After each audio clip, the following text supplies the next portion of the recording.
Today's wine text is the Alpha Mare Red from Napa Valley.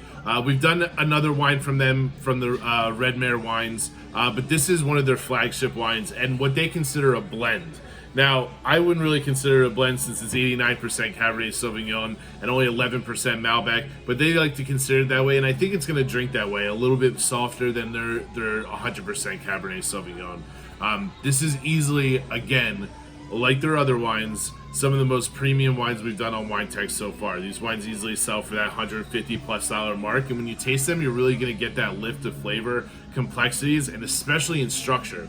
These guys are using, really high-level fruit, but they're also aging it for a decent amount of time in oak. 2015 was a pretty good year in Napa Valley, so you get a lot of that ripeness, but the time that it spends in oak is what gives it that richness, the rounded tannins, and the actually kind of smoky underlying spice box, a little bit of this cinnamon vanilla thing that goes on.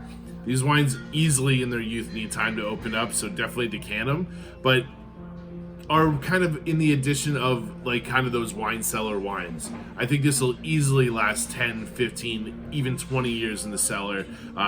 People with really well kept cellars, I would even expect this to last 25 or 30 years.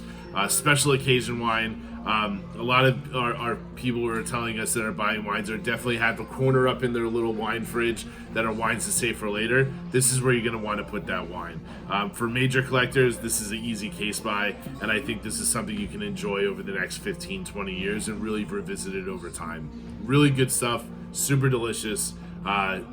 This is a big, full-bodied red wine from Napa Valley, which is what we expect from a wine at this level. Enjoy.